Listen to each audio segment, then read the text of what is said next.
Hi everyone! So tonight is the yahrzeit of somebody very near and special to me, my dear beloved Abba. I want to share with you a message, something that I remember pretty much every day of my life that I learned from my father. Now, I didn't learn it from him through his teaching it to me with words, but he taught it to me through the way he lived his life. My father, Baruch Berger, was a man who lived his life with integrity, authenticity, sincerity, and he was a man who always wanted to be better, a better person, a better Jew. The last 20 years, before his death, he was sick. He had multiple sclerosis. It was chronic degenerative. And so every time I would see him, I came in, I didn't live in the same city, and every time I saw him, there was a very clear progression in his illness. He was in so much pain, 24 hours a day, 7 days a week. He eventually lost the function of every aspect of himself, of his physical body, and slowly but surely he lost the use of his five senses, his five physical senses, which means he really had no more physical pleasure left in life towards the end of his life. This was a man whom you would think would be living an absolutely miserable life. He was completely paralyzed the last few years, bedridden, and this man, my father, was the happiest person I have ever seen. He had a radiant smile that lit up his face. He was known for his beautiful smile.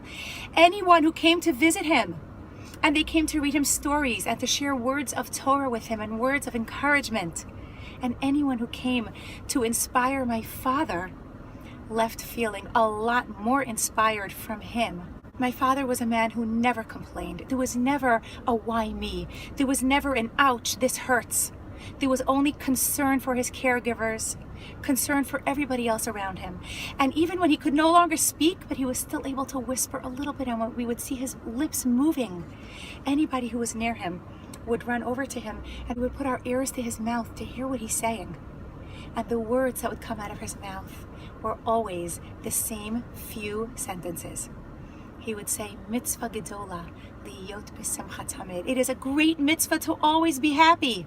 And sometimes we would put our ears to his mouth and he would say, Ivdu et Hashem b'simcha. We need to serve God with happiness.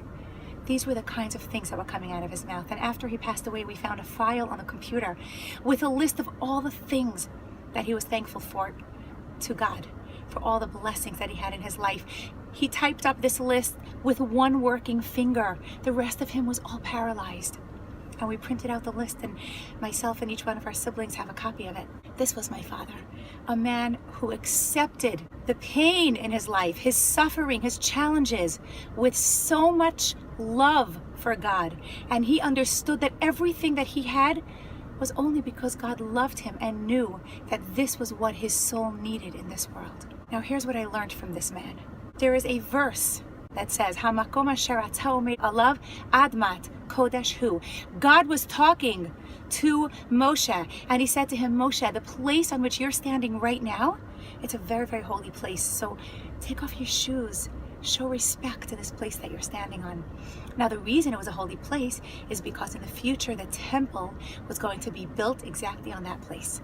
But that's what God said to him. The place on which you're standing now is a holy place. Respect it. What I learned from my dear Abba was Hamakom asher atah omed alav admat kodesh hu. The place on which you're standing right now, that place is so holy.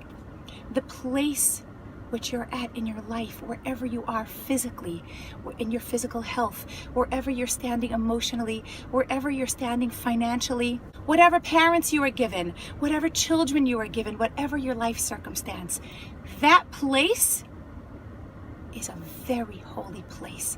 And God put you in that place for a reason. And it's because it's from that place that he wants you to serve him. For us to say, well, when I'm in a better place emotionally, maybe I'll be able to be kinder to other people. Maybe I'll be able to support others, but I'm not in a good place right now. I can't. Maybe when I'm doing better financially, I'll be able to give more tzedakah. But right now, I'm just not in a good financial place. Whatever it is, if my father were to say, when I'm feeling better, then I'll be happy. When I'm feeling better, I'll make other people feel good. When I'm not sick anymore, then I'll be able to inspire other people. I'll be able to serve God when I'm feeling okay. This is a man who had his aide who wasn't Jewish put his tefillin on for him every morning. He listened to a recording of my brother every morning saying the daily prayers when he couldn't feel anything on his body, and he would lay there and listen with his tefillin and his talit on him. If he would say, I'll serve God when I'm feeling better, I'll make other people feel good and inspire them when I am feeling better, then you know what? He never would have been happy. He never would have inspired the thousands of people he inspired. He never would have been able to really serve God, because you know why? He never got better. There was no when I get better.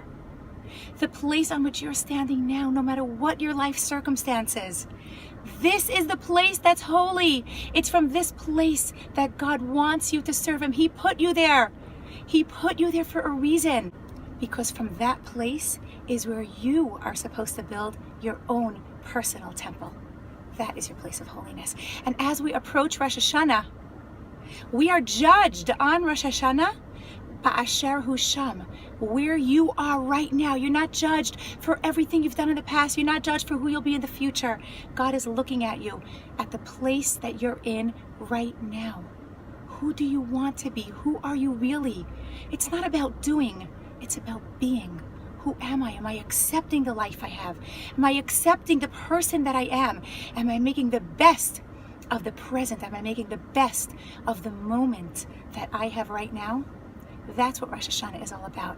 God is the one who gave you the challenges that you have. He put you in the places that you have, and he knows that he did. But he did it on purpose, because there's something very special and very wonderful that you need to accomplish from the place that you're standing right now.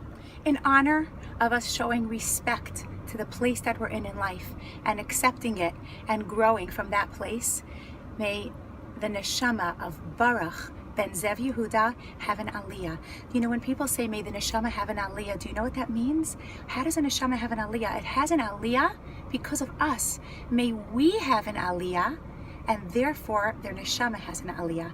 Because the only way for a neshama to have an aliyah is if we here on this world do good. The more goodness that we do, the more we grow, the better we become, the higher and higher the soul of our departed elevates.